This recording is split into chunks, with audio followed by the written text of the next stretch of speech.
자, 저희 2020년 지방직 9급 한국사 해설 강의를 시작해 보겠습니다. 저는 동양국사 박영규 인사드리겠습니다. 안녕하십니까? 네. 자, 우리 현장 학생들, 지금 살짝 작년부터 공부 시작하신 분들이 자, 문제를 어떻게 풀었는지에 대한 OMR 작성을 좀 하게 했습니다. 그래서 새롭게 푼 게 아니라 실제 풀었던 문제의 정답을 그대로 좀 써달라고 말씀드렸고, 그래서 객관적인 부산 한국고시학원의 학생들의 그 위치를 파악할 수 있는 그러한 해설이 될 수 있을 것 같습니다. 그래서 그냥 문항에 대한 해설만이 아니라 우리 학생들은 어디에다 초점을 맞춰서 어떠한 학습을 더 해야 되는지를 더 살펴드릴 수 있을 것 같아요. 다시 말하면 학습 방향을 제시할 수 있다고 볼 수 있겠죠. 그래서 저는 해설 강의는 그런 의미가 있는 것 같아요. 무엇이 옳은지 무엇이 틀린지 이런 것들은 솔직히 어느 정도 다 알게 될 가능성이 높죠. 하지만 이 문제를 통해서 앞으로 지방직을 대비하시는 분들은 어떠한 학습을 더 해야 되는지 이제 그것에 대한 제한이 이 해설 강의를 통해서 필요한 것 같습니다. 자, 그러면 1번부터 시작해 보겠습니다. 1번. 자, 미출진 왕의 제위기간이 있었던 사실로 옳은 것은 거칠부가 나왔네요. 그렇죠? 거칠부한테 첫 번째 줄 국사 편찬을 당시 지시하고 있는 것이죠. 지증왕 떠올릴 수 있겠습니까? 진흥왕 떠올릴 수 있겠습니까? 누굽니까? 시작. 진흥왕이죠. 진흥왕. 그렇죠? 자, 진흥왕 때 그래서 북한산 수습이 정답은 4번 되겠습니다. 1번의 정전, 자, 성덕왕이고요. 국학, 신문왕이고요. 첨성대, 선덕여왕 되겠죠? 답은 4번 되겠습니다. 뭐 틀릴 수가 없는 문제죠. 자, 특히 우리는 두 가지 관점에서 공부했습니다. 거칠부라는 사람이 6세기 진흥왕 때 활동했던 사람이고, 이 자가 고구려 승려 해량을 데리고 왔었죠. 그렇죠? 그래서 해량이 자, 신라에 정착하는 데 있어서 거칠부가 큰 활약을 펼친 거 아시죠? 그 내용으로 이해할 수도 있겠고요. 자, 또 하나. 거칠부의 국사는 대표적인 6세기 진흥왕 때의 역사서라 볼 수 있겠죠? 그렇게 해서 자, 문제는 크게 어렵지 않게 풀었던 것 같습니다. 정답률은 96% 나왔습니다. 자, 뭐 우리 학생들은 거의 다 맞았습니다. 자, 이제 2번 갑니다. 자, 정답률은 우리 학생들 89% 나왔습니다. 좋습니다. 자, 틀릴 수가 없는 문제죠. 광덕과 준풍연호, 개경을 황도로, 서경을 서도로 하였다. 자, 고려 광종 때 되겠죠? 자, 고려 광종 때 정답 1번 노비안건법을 실시하였죠. 자, 2번에 전시과 제도가 시행되었다. 이거는 경종 때 처음 실시가 되었고요. 3번에 개경의 국자감, 4번에 12목설치 지방감 파견, 다 고려 성종 되겠습니다. 정답은 1번 되겠습니다. 자, 그럼 잠깐만. 2번 같은 문제는 시간을 좀 단축해야 돼요. 그래서 이거는 30초도 아니에요. 거의 20초 안에 좀 해결을 해줘야 되는 그런 문제였습니다. 시간을 단축할 수 있는 문제가 되겠고요. 3번 갑니다. 3번 문제 정답률 89%. 이 문제도 우리가 시간을 단축할 수 있어야 돼요. 우리가 유교 90론 집필한 사람은 딱 한 명밖에 없는 거잖아요. 박은식 가면서 정답은 2번 한국동사 갈 수 있겠죠. 그렇죠? 자, 잠시만요. 한인회국단은 김구, 진단학회는 이병두와 손진태, 4번의 조선혁명선언은 신채호 되겠습니다. 자, 이 문제는요, 좀 의미가 있는 문제긴 해요. 박은식과 신채호 문제는 아주 단골인데 그 박은식과 신채호를 아주 깊게 묻지 않고 평범하게 묻고 있습니다. 왜요? 지방직 시험의 특징이라 볼 수 있겠습니다. 지방직은 너무 들어가지 않아요. 지방직은 기본적인 개념을 학습하면 맞출 수 있는 문제 중심으로 나오고 있습니다. 지금 한 2, 3년 정도가 그러고 있거든요. 그렇기 때문에 자, 박은식과 신채호 아주 기본형 문제를 꼭 기억하면 맞출 수 있는 문제가 되겠습니다. 4번 갑니다. 좋습니다. 틀릴 수가 없는 문제죠. 자, 혹시 신간회를 갈 수도 있을까요? 그런데 우리 학생들은 전혀 신간회로 가지 않았습니다. 자, 정답률은 89% 나왔습니다. 10명 중에 9명이 맞췄습니다. 신간회로 가지 않고 자매의 단결, 그래서 근우회로 잘 잡아냈습니다. 정답 1번 아주 잘하셨고요. 자, 이제 5번 갑니다. 자, 이제 5번 문제가 좀 어려운 문제로 내려고 했던 것 같은데 정답률은 85%. 좋습니다. 경운궁이 덕수궁 말하는 거죠. 그리고 여러분들 핵심적으로 아간파천 이후에 고종이 머물렀다. 자, 아간파천 이후에 고종이 자, 결국에는 덕수궁으로 환궁한 거죠. 덕수궁, 경운궁. 그래서 정답은 4번 되겠습니다. 그렇죠? 자, 그래서 예, 특히 우리 뭐 한유주 특강이라고 있습니다. 한국사 효과적인 주제별 정리. 그 한유주 특강에서 궁궐 다 정리했는데 덕수궁. 자, 옛 이름은 경운궁이라고도 확인을 했었습니다. 그래서 정답을 쉽게 4번으로 간 것 같습니다. 하지만 궁궐의 역사를 정확하게 잡아내지 못하면 좀 틀릴 수도 있는 문제입니다. 근데 우리는 다 해놨기 때문에 결코 어렵지 않았던 문제가 된 것 같습니다. 자, 6번 갑니다. 자, 6번의 정답률, 예, 81% 되겠습니다. 예.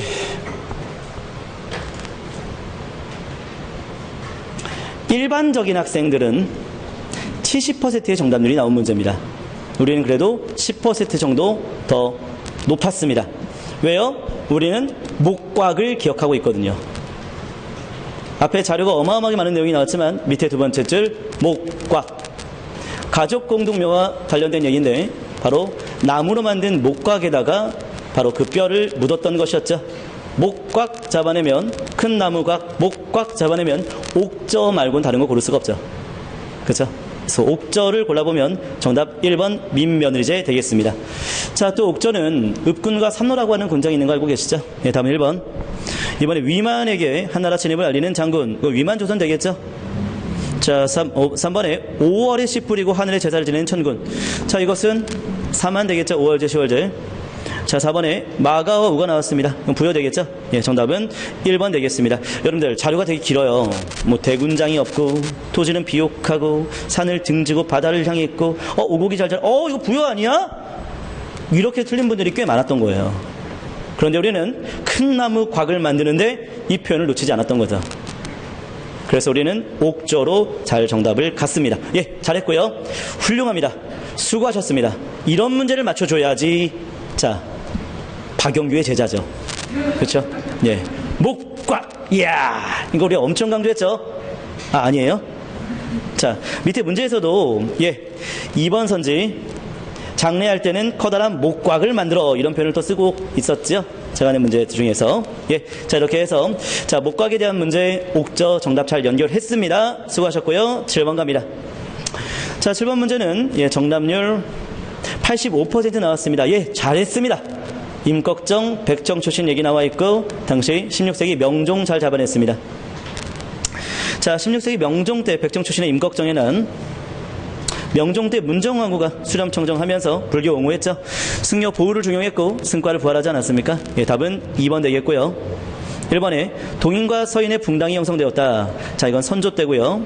3번에 삼포해란은 중종이 되겠습니다. 4번에 조광조가 이렇게 활약했던 시기도 중종이 되는 거 맞죠? 예, 답은 그래서 2번 되겠습니다.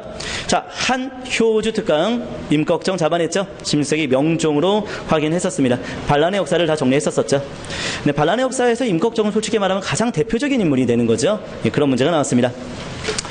자, 8번 갑니다. 8번의 정답률 92% 좋습니다. 예, 그냥 주는 문제죠.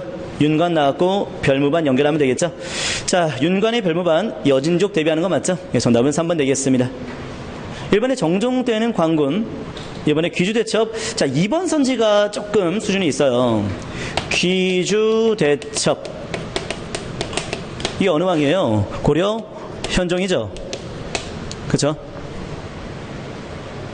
그리고 문, 숙, 예, 인 나오는 거죠. 자, 숙종 때 여진의 침입이 있었던 거잖아요. 그렇죠? 예. 그래서 숙종 때 뭐가 만들어졌어요? 시작. 별무반 만들어졌고, 이들이 예종 때 자, 활약을 해서 승리한 다음에 동북 구성을 축조하게 된 거 맞죠? 맞죠? 이렇게. 그러면 귀주대첩 때 별무반이 있을 수 있어요? 없죠? 이렇게 연결하면 되겠습니다. 그렇죠? 자, 특히 별무반 관련돼서는 동북구성으로도 많이 연결해서 물어보죠. 그렇죠? 고려 중기에 대한 내용이었습니다. 자, 그래서 예, 정답은요. 예, 3번 되겠고요. 4번에 2군 6이 나왔습니다. 응양군, 용호군 이런 거 나왔는데 2군 6위는 다 중앙군으로 볼 수 있겠죠? 별무반과는 관련이 없습니다. 정답은 3번. 자, 이제 9번 문제 봐보겠습니다.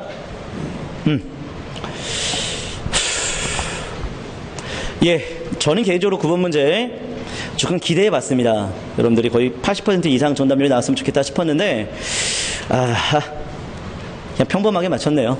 예, 정답률은 73% 나왔습니다.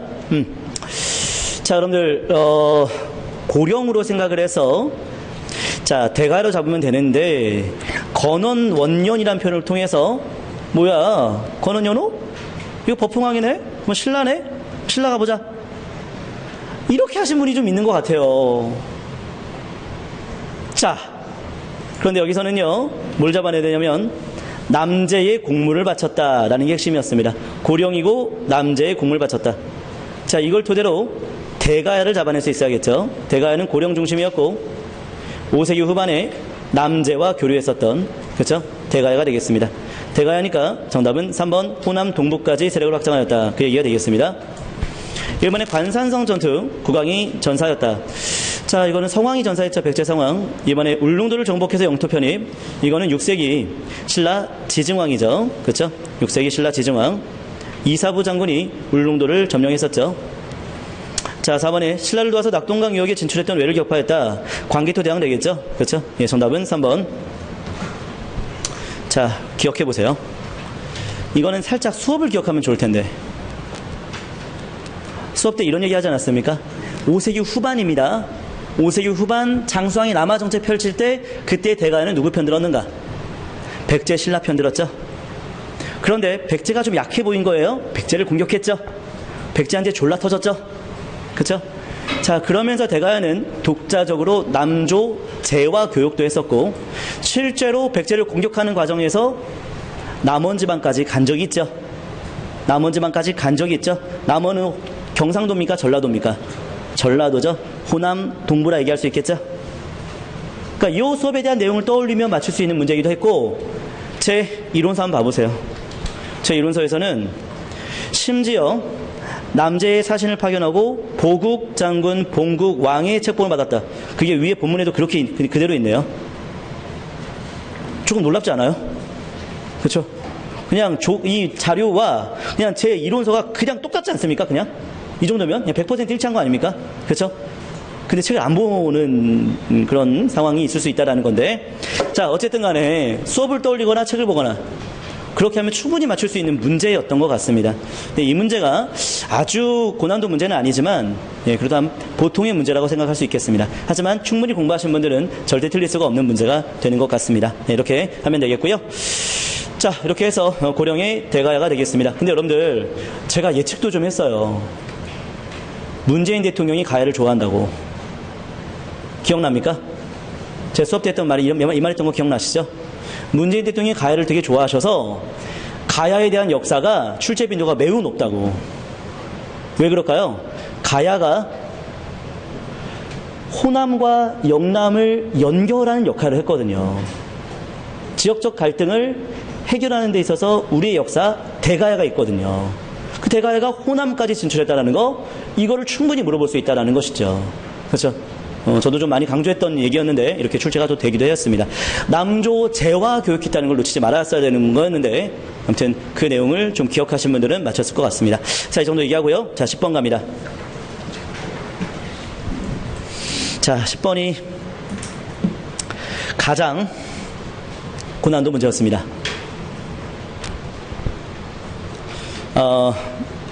우리의 정답률은 42%가 나왔습니다. 절반이 틀렸네요. 자, 먼저 우리 정답률 얘기하기 전에, 예, 우리 정답률 얘기하면 제가 마음이 많이 상해서, 자, 제가 가르치는 방식대로 한번 설명 한번 해볼게요. 해봅시다. 자, 이거 기억하는 거죠? 8초, 8호, 9초, 무문선, 인대가 건강하다. 이거 떠올리는 거죠? 대응이네요. 대응. 그러면 8세기 후반에 문항되는 거죠. 8세기 후반에 문항되는 거죠. 자,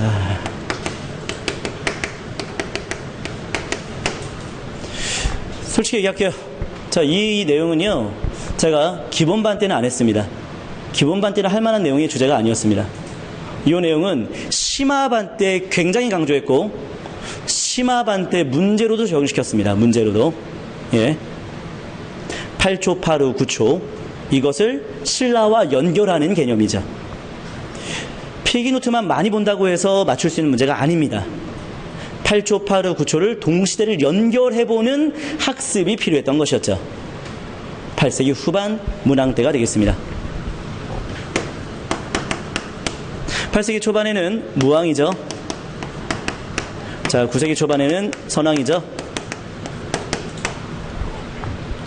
이건 이렇게 좀 접근하면 좋다는 것이었는데, 신라의 왕을 암기하는 게 아닙니다. 신라의 왕을 암기하는 게 아니라 살짝 8세기 초반에 무왕 때 신라하고도 사이가 나빴고 성덕왕과 대립했다 정도만 기억하면 끝이에요. 이게 성덕왕입니다. 자, 성덕왕입니다. 성덕왕이면 통일신라죠. 신라 중대죠. 그쵸? 그러면 성덕왕 전이면 신문왕이 나올 수도 있겠고, 그쵸? 문무왕이 나올 수도 있겠고, 이렇게 되는 거 맞죠? 자, 해봅시다. 그리고 8세기 후반이 되겠습니다. 요때에는 친성관계를 맺게 되죠.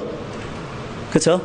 근데 여러분들 8세기 후반은 신라 중대의 마렵이자 신라 하대의 시작이에요. 그리고 9세기 초반쯤이 되면 신라 하대가 되는 겁니다. 그냥 신라 하대가 되는 거예요. 그래서 요때에는요, 흥덕왕이라던가 또는 헌덕왕이라던가 그때가 되는 거죠. 그럼 요때는요, 8세기 후반은요, 신라 중대의 마렵, 신라 하대의 시작, 그렇게 가는 겁니다. 왕조를 암기하는 게 아니고요. 왜? 여기에 경덕왕이 들어갈 수도 있고요, 여기에 해공왕이 들어갈 수도 있어요. 그리고 여기에 원성왕이 들어갈 수 있는 거예요. 신라 중대의 마렵, 신라 하대의 시작이니까 이거는 왕으로 암기하는 게 아니라는 거죠. 그렇죠? 그래서 지금까지 기출로는 신라 중대의 마렵인 경덕왕으로 많이 물어봤어요. 근데 여기서는 문제에서는 원성왕을 물어본 거죠. 원성왕을. 알겠죠? 이렇게. 자, 그래서 이제 노급해지 신문왕이죠. 노급해지 신문왕입니다. 그럼 앞이죠? 들어갈 수 없겠고, 청해진 설치 9세기죠. 흥덕왕으로 가야겠고, 3대목 편찬. 3대목은 여러분들 진성여왕 때 각간 위용이 만든 것이죠. 진성여왕이니까 한참 뒤에요. 9세기 후반입니다. 4번에 독소산품가, 이게 8세기 후반이에요. 원성왕. 그래서 여기로 들어갈 수 있네요. 그래서 정답은 4번 되겠습니다. 자, 이렇게 먼저 문제부터 풀어드렸고요. 솔직히 얘기할게요. 저는 전근대사의 연도 암기를 시켜요, 안 시켜요? 안 시켜요. 제가 전근대사 연도 저도 몰라요. 독소산품가가 언제 설치됐는지 저도 몰라요. 저도 몰라. 근데 몰라도 문제 맞춰. 왜? 8초, 8후, 9초니까. 8초, 8후, 9초니까. 그거를 기억하면 맞출 수 있는 문제였죠. 그래서 제가 엄청 강조했습니다. 발해와 통신라 연결해야 된다. 연결해야 된다. 근데 여러분들 이거 살짝 조금 속어법으로도 풀 수 있어요. 이 문제. 봐볼래요? 이거 지금 8세기 후반인 것만 잡아내면요, 신문왕 꺼져버릴 수 있겠죠. 1번.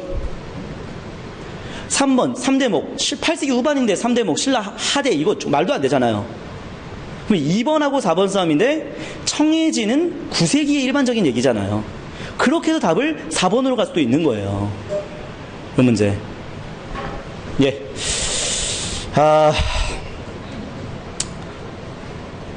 조금 안타깝네요. 예, 이 문제는요. 자, 저희 학생들이, 자, 저는 개인적으로 굉장히 정답률이 높을 줄 알았는데 그렇게 생각보다 높지는 않네요. 예. 자, 아무튼 근데 이거는 제가 어떻게 해도 뭐 더 잘 가르칠 수 없을 것 같아요. 저는 그냥 충분히 다 설명을 했었던 것 같아요. 예, 이거를 못 풀었던 것은요, 이 부분에 대한 학습이 좀 부족했던 것 아닌가 싶습니다. 아무튼 이 정도만 얘기하고요. 이거는 이제 저한테 뭐라고 하면 안 돼요. 이 문제 틀린 것은요. 알겠죠? 저는 충분히 설명을 이렇게 다 드렸었고요. 그 다음에 제 심화과정에서도 이게 문제가 있거든요. 비슷한 문제가. 그걸 좀 한번 제시 한번 해주면 좋았을 텐데. 기억나죠? 제 심화과정에서 이 문제 나왔던 거 기억나죠? 근데 제가 직접 제시해주면 참 좋았을 텐데. 어쨌든 이 정도만 얘기하고요. 11번 갑니다. 자, 11번 정답률. 일반적인 학생들은 정답률 74%였는데 저희의 정답률은 85%입니다. 좋습니다. 객관적으로 한 10% 정답률이 높습니다. 그 이유는요, 저희가 파이널 특강 한효주에서 서적사를 엄청 강조했거든요. 파이널 특강 한효주에서 한국사 효과적인 주제별 정리의 서적사를 엄청 강조했습니다. 그 서적사 문제가 딱 나왔을 때 정답률이 이렇게 압도적으로 높네요. 아주 잘하셨습니다. 자, 서울의 노른집안 태어났던 그 양반전을 지었습니다. 한전론을 주장했습니다. 바로 박지원이죠. 자, 1번부터 4번에서 박지원이 썼던 책 관홍소초가 되겠습니다. 자, 자, 관홍서초 요 안에 한민면 전입편이 있었고 그 안에 한전논과 그 밖에 상업적 농법, 농업생산 영역 확대 이런 것들을 소개하고 있었죠. 예, 답은 2번 되겠습니다. 1번의 북학인은 박제가, 의산문답은 홍대용. 자, 지목유설은 자, 바로 이수강의 저서가 되겠습니다. 예, 정답은 그래서 2번 되겠고요. 자, 여러분들 좀 놀랍게도 2020년 한지민 특강 한번 봐봐요. 관련 자료. 그러니까 여러분들 제가 꾸며내는 게 아니라 그냥 우리가 풀었던 거예요. 한지민에서. 박지원의 호주를 얘기했고 밑에 해설지 보면 양반전 얘기하고 있습니다. 그리고 밑에 박지원은 관홍서초 저수를 했고 그래서 농기구의 개량도 주장하고 있다. 그냥 요거 그대로 문제 나온 거죠. 그렇죠? 예, 그래서 정답은 이렇게 자 2번으로 가시면 될 것 같습니다. 자 12번 갑니다. 정답률 85%. 예, 우리 이런 거 안 틀려요. 세종대왕 때 이종무 대마도 정벌 했고 공법제가 나왔습니다. 살짝 걱정 들었어요. 이게 세종의 또 다른 업적이 나오면 되게 힘들 거예요. 그러면 세종 때의 전후관계를 파악하는 문제가 되거든요. 근데 다행히도 그런 문제는 아니었죠. 그냥 세종이냐 아니냐 이걸 묻는 문제였죠. 예, 답은 그래서 예 3번 농사직설 세종에 대한 내용 연결하면 되겠습니다. 과저폭 공포 고려말 공양왕 이시해난 세조 때. 자, 정도전의 요동정벌 주제는 태조 때가 되겠죠. 예, 답은 3번 잘하셨습니다. 자, 14번 갑니다. 예, 이제 근현대사 문제가 되는데요. 정답률은요, 89%. 예.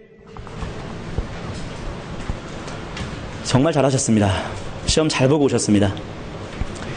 10번 문제 하나 유감. 10번 문제 유감. 자, 10번 문제 빼고는 아주 잘하신 것 같아요. 자, 개항되었고 1876년, 청해 영선사 1881년이었죠. 여러분들 잠시만. 박영규라는 사람이 근현대사는 연도암기를 시킵니까? 안 시킵니까? 시키죠. 연도암기를 안 하면 안 됩니다. 이 문제. 특히 영선사 81년, 통리기무함은 80년. 연도암기 안 하면 못 맞추는 거죠. 근데 우리는 자 통리기무함이 1880년이라는 걸 잘 잡아냈습니다. 정답은 2번 잘하셨고요. 군국기무처 1차 가보기역이니까 1894년, 홍범14조 2차 가보기역 1895년, 대한국국제 1899년 되겠습니다. 자, 문제 좀 쉽게 나오긴 했어요. 왜냐면 1880년대의 역사가 사실 2번 말고는 없잖아요. 그래서 이제 문제 푸는데 큰 어려움은 없었던 것 같긴 한데 이거보다 좀 더 디테일하게 나올 수도 있습니다. 알겠죠? 네, 정답은 2번 잘하셨고요. 14번 갑니다. 자, 정답률 좀 저조하네요.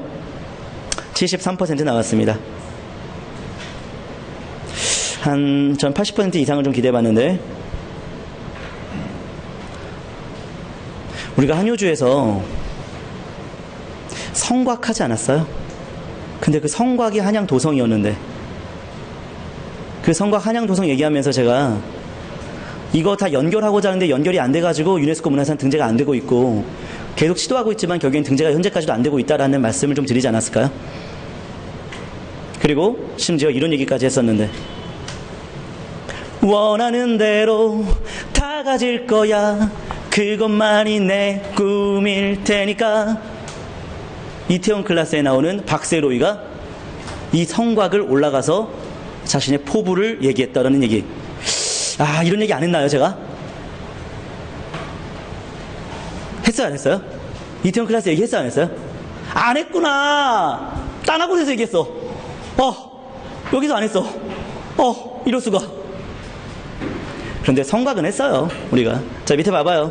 자, 관련 자료 한효주 특강, 서울 성곽 한양 외곽에 있는 수도방이 목적으로 성곽 쌓았다라는 건데, 이거 세계문화유산 아니죠? 그리고, 자, 제 교재에도 나와 있습니다. 95년부터 2018년까지, 자, 이렇게, 자, 세계문화유산을 다 이제 소개를 하고 있었는데, 남한산성은 세계문화유산으로 등재가 되었죠. 그렇죠? 그래서, 정답은 그래서 3번 되겠습니다. 솔직한 고백할게요. 박영규는 사람입니다. 열심히 한국사를 가르치려 노력하는 사람이긴 하지만 사람이기 때문에 한계가 있습니다. 솔직한 얘기 드릴게요. 한양도성 성곽으로 얘기했고 현재 문화유산 등재가 되고 있지 않다라는 말씀을 드렸습니다. 그런데 그 성곽이 한양도성이다. 이건 당연한 얘기라고 할 수 있는데 제가 그 설명은 좀 부족했던 것 같아요. 인정. 근데 하나 더. 정말 너무나 안타까웠던 것은 제가 2019년까지는 마지막 파이널 하는 과정에서 세계문화유산 한번 꼭 정리를 했어요. 국가직 파이널 때 정리를 했었더라고요, 작년에는. 근데 올해는요, 사실 지방직에 이렇게 세계문화유산 문제가 그렇게 많이 안 나왔거든요. 그래서 제가 마지막에 좀 정리를 하고 갔어야 되는데 살짝 정리를 못했던 점이 너무 아쉬워요. 한 번만 정리하면 정답률 74%가 90% 가까이 나올 수 있는 문제였는데, 이건 저도 거기까지는 미처 생각을 못했던 것 같습니다. 저도 좀 미스를 한 부분이 있었던 것 같습니다. 예, 인정. 그래서 근데 제가 말로는 많이 얘기했었어요. 세계문화유산 뭐가 등재되는지 꼭 확인하세요. 세계기록유산 어떤 것이 세계기록유산으로 등재된 건지 꼭 확인하세요. 라는 말씀을 드렸지만 같이 확인하는 시간을 가졌으면 참 좋았겠다. 이런 아쉬움이 좀 남아요. 예, 그 점은 인정합니다. 예, 그래서 강사가 항상 100% 만족시켜줄 수는 없는 부분이 있다라는 것을 좀 전제하에 말씀을 좀 드렸습니다. 예, 자, 그 정도요. 예, 양해 좀 부탁하고요. 15번 갑니다. 자, 15번의 정답률 96%. 예, 매우 좋습니다. 자, 이렇게 여러분들이 정답률이 높은 이유는 뭐냐면, 여러분들이 1897년을 절대 놓치지 않고 있는 거예요. 1897년의 역사라는 것을 절대 놓치지 않고 있기 때문에 이 정도 정답률이 나오는 겁니다. 독립협회가 1896년부터 99년까지, 98년까지 활동을 했죠, 독립협회가. 그러니까 1896년부터 98년 그 사이에 있는 독립협회. 또 여러 가지 계몽적 성격을 띠는 것도 읽어낼 수 있을 텐데. 자, 그래서 독립협회에 대한 내용이니까 정답은 2번 되겠습니다. 자, 1번은, 예, 대한자강회, 3번은요, 한국협회, 4번은 보안에 대한 내용이죠. 예, 아주 기본형 문제였고요. 자, 16번 갑니다. 잠깐만. 15번 기본형 문제 맞아요. 그런데 15번 문제가 좀 센세이션을 일으킵니다. 왜요? 이제는 사료가 아니라 자료도 제시하고자 하구나. 사료만이 아니라, 사료라는 건 문장이죠. 근데 이런 도표 같은 것도 이제는 문제에 활용하고 있구나 라는 거를 담고 있는 문제예요. 그래서 자료 해석 능력이 좀 요구되는 문제 중에 하나입니다. 알겠죠? 네, 그렇게. 자, 이제 16번 갑니다. 자, 16번 문제 정답률 89%입니다. 여러분들이 혹시 이 사람이 누군지 알고 풀었을까요? 알고 풀었으면 정말 좋았을 텐데 몰라도 풀려요. 왜냐면 신흥 강습소니까 남만주잖아요. 그럼 남만주에 있는 것 쭉 봤을 때 경학사 하나 있는 거죠? 그렇게도 가도 돼요. 근데 저는 그렇게 했으면 좋겠다 싶기도 한데, 이제 이 사람으로 물어보면 이제 이회영 선생님이 되는 거죠. 엄청나게 본인의 재산을 다 털어가지고, 자, 남만주 삼원보 개척했고, 신흥강수소 만들었던 이회영 선생님이 경학사까지 만들었죠. 예, 정답은 2번 되겠습니다. 1번에, 자, 조선학회는 최연배, 한징, 이런 분들이 있습니다. 자, 3번에 민족대표 33인 중에 한 명이었다. 이회영 선생님이 여기에 포함되진 않았습니다. 근데 그렇다고 해서 33인을 다 암기할래요? 그런 거 하지 마시고. 정확하게 옳은 설명이면 옳은 거죠. 자, 4번에 한국국민당은 이제 김구 선생님이 만들었죠. 예. 자, 한효주 특강 자료, 이거는 이제 한지민이군요. 한지민 특강 자료에서 나왔던 것입니다. 1911년 서간도에서 이회영이 중심이 돼서 삼원보 경학사를 조직하였다. 밑에 바로 나와 있죠. 자, 여러분들. 우리는 경찰 간부의 OX 선지를 다 파악했습니다. 잘한 것 같아요. 경찰 간부의 이 선지 그대로 이번에 나온 거죠. 그렇죠? 예, 잘한 것 같습니다. 자, 우리가 한지민 고생했던 이유가 여기에 있었습니다. 한국사 지문 분석 민첩하게 지문을 열심히 분석한 결과가 정답률 90%가 되는 거예요. 알겠죠? 아주 잘했습니다. 자, 그 다음에 이제 혹시 근데 이것도 떠올리신 분이 있을까요? 자, 부산 학생이 여기 올라갑니다. 경부선 타고 싱싱 달리면 그걸로 좋게 대단한 걸 기억할 수 있을까요? 예, 그래서 경부선 타고 경학사 싱싱 달리면 신흥 강습소 신흥무관학교 이렇게 연결하는 것도 하나의 방법이에요. 그렇죠? 예, 어쨌든 이 암기법 떠올리는 학생도 좋았던 것 같습니다. 자, 그 다음에 17번 갑니다. 자, 정답률 81% 되겠습니다. 조금 떨어지네요.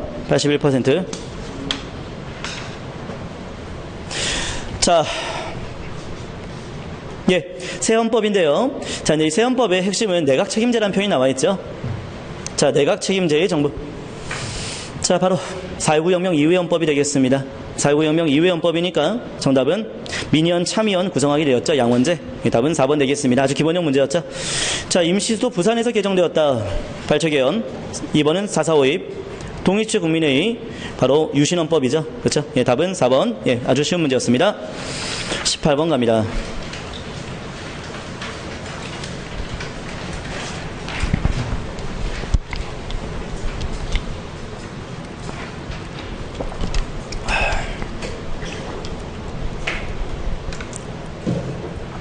만약에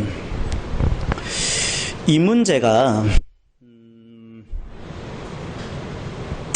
공민항 내의 전후관계에 대한 선지가 더 다른 게 있었다면 이건 엄청 어려운 문제예요.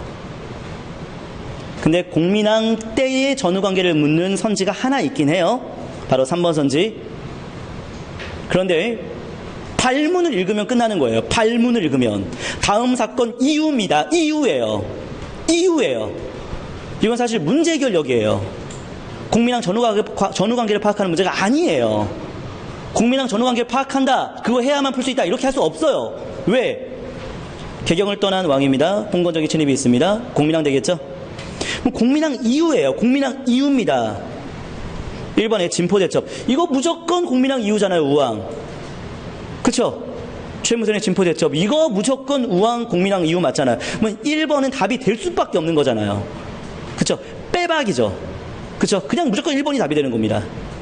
2번에 자, 살리타 사사리건 대모항쟁이니까 자, 이전이고, 4번에 팔만대중경도 대모항쟁이니까 이전입니다. 이제 3번을 좀 헷갈려 하시는 분이 있었어요. 상송총관부 수복이 먼저냐,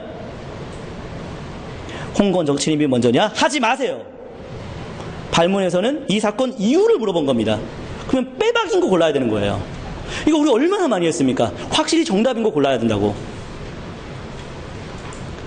3번은 이유일 수도 있고 이전일 수도 있는 거예요. 근데 1번은 무조건 이유예요. 이게 문제 해결력이에요. 이걸 난 키웠으면 좋겠어요.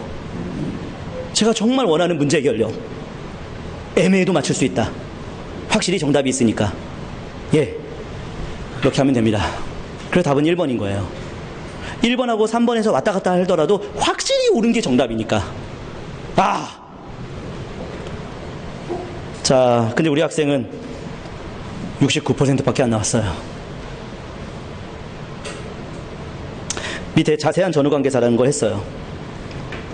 공민항 때 홍건적 침입이 먼저냐, 상송총관부 수복이 먼저인지를 우리가 다뤘었어요. 디귿이 먼저였고 그 다음에 니은이었어요. 이렇게 공민항 당대의 상황까지 확인했었어요. 그런데 이거 알아야지만 풀 수 있는 문제 아니었어요. 진포대첩이 우왕이라는 것만 확인했으면 맞출 수 있는 문제였어요. 자, 그래서 여러분들 마지막까지 문제 해결력을 결코 소홀히 하면 안 됩니다. 몰라도 맞힐 수 있다라는 생각으로 가야 돼요. 확실하게 알고 있는 것 같고 연결하면 된다. 알겠죠? 네, 그런 교훈이 있는 문제가 된 것 같습니다. 자, 이렇게 말씀드리고요. 이제 19번 갑니다. 자, 19번은요. 예, 남인들이 대거 관직에 쫓겨났고 허적과 윤유 등이 처형당했다라고 되어 있습니다. 자, 이것은 남인이 몰락했다. 경신왕국이죠. 특히 송시열이 윤유를 죽였었죠. 나는 인원왕후가 복이 되었습니다. 노론과 소론이 정계에 복귀되었다. 남인이 몰락하게 된 거죠. 그래서 이것은 경기갑할 때 갑수당국이 되겠네요. 그렇죠? 그러면 그 사이에는 기사왕국 되겠죠? 기사왕국 송시열이 자, 장희빈의 아들 세자책봉 반대하는 과정에서 처형당했죠. 예, 그래서 정답은 1번 되겠습니다. 기사왕국. 자, 2번은 예송논쟁이 현정 때, 3번은 저기는 모반 사건 선조 때, 자, 4번은 총의 요구에 따라 조총부대를 연고탑으로 파견하였다. 처음 들어요. 그런데 우리는 그냥 기사왕국이 1번이니까 답 1번으로 가면 됩니다. 4번은 이제 나선정벌에 대한 얘기긴 한데 뭐 이런 것까지 다 정확히 몰라요. 나선정벌은 어쨌든 효종이었죠. 예, 정답은 1번 되겠습니다. 마지막 20번 갑니다. 정답률 예, 81%. 아이고, 이게 81%밖에 안 나와. 차례대로 하나씩 가면 되겠죠. 예, 먼저 다 조선건국준비위원회 조직했고, 그 다음에 자, 1차 미소공이, 이건 모스크바 상국 예상회의를 계기로 해서, 자, 미소공의가 이제 개최가 되었죠. 다라. 1차 미소공의가 결렬된 이후에 이승만의 정읍발언 나왔고, 자가합작운동 나오는 거 맞죠? 예, 그래서 나가 되겠고, 그리고 이제 대한민국 정부 수립하는 과정에서 재헌국회 헌법이 제정된 거 맞죠? 예, 그래서 정답은요, 다라, 나가 되겠습니다. 자, 정답은 그래서 3번 되겠습니다. 자, 이렇게 해서 20번 문제까지 다 풀어봤습니다. 자, 제가 드리고 싶은 말씀을 좀 말씀드릴게요. 저는 이 문제가 좀 이런 걸 좀 반영한 게 아닌가 싶습니다. 좀 쉬운 편이긴 했지만 이 문제들은 100점은 좀 힘들 수 있는 문제가 됩니다. 예, 이 발해와 통일신라 연결하는 문제, 그리고 또 고난도 문제가 된다라고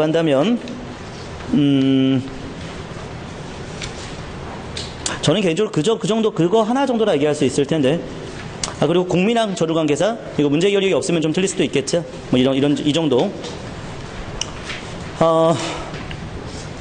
100점은 힘든 시험일 수 있겠지만, 상대적으로 예전에 비해서는 많이 쉽게 나온 문제가 되는데, 그래서 저는 합격선이 한 95점 정도? 이제 영어나 국어가 좀 확보가 된다면 한 90점도 합격할 수 있는, 뭐 그 정도의 시험이었습니다. 그런데, 앞에 있는 사람에 대한 믿음이 좀 중요한 것 같아요. 저희가 이런 과정을 밟았잖아요. 기출 풀이 때 복습 문제도 풀기 했고, 단어물 문풀하는 과정에서 한국사 10문제씩 매일 풀기, 하루에 10문제씩 풀게끔 하는, 일주일에 60문제 풀게끔 하는 그런 과정을 밟아냈죠. 그리고 파이널 과정에서 한국사 효과적인 주제별 정리, 그 다음에 한지민, 한국사 지문부선 민첩하게 7급 선지를 다 분석했죠. 근데 이 과정이 문제 푸는 데 있어서는 큰 어려움을 없게 하는 과정이 아닌가 싶습니다. 그래서 조금 이왕 공부를 시작했다라고 한다면 이 과정을 좀 따라왔을 때에는 저는 크게 낭패를 보진 않을 것이다. 자, 한 문제 빼고는 고난도 문제의 정답률이 다 우리가 높았습니다.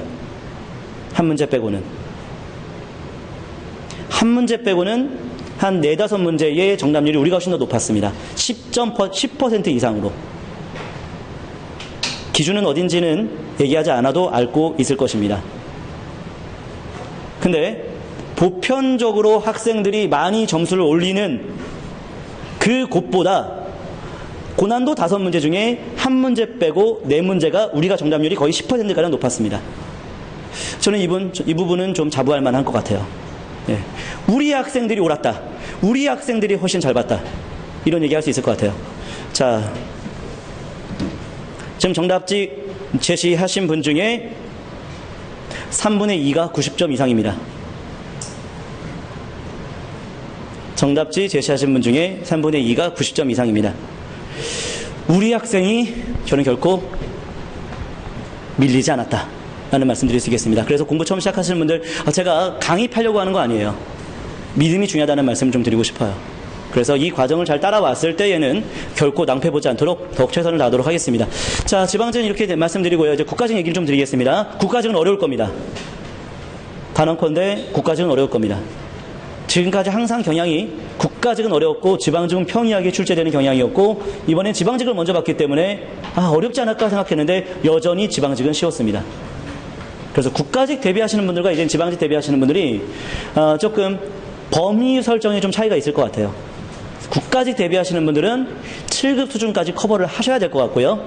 지방직 대비하시는 분들은 9급 기출 난도 안에서 최대한 다 해결이 가능할 것 같아요. 이제는 조금 국가직과 지방직이 좀 분리되는 그런 느낌을 받게 됩니다. 예. 자, 그래서 본인이 어디에다 초점을 맞추냐에 따라서 학습의 양도 좀 달라질 수 있다라는 말씀 드릴 수 있겠습니다. 시험 보냐 너무나 고생했고요. 특히 우리 학생들 잘 봐왔습니다. 제가 좀 쓴소리 한 것도 있지만 그 한 문제 빼고는 다 잘 봐왔습니다. 예, 그래서 상당히 좋은 성과 내셨고요. 예. 자, 부산에 합격자 많이 배출되길 바랍니다. 예, 그러면 공무원이 되어 다시 만나요. 안녕! 예, 수고하셨습니다.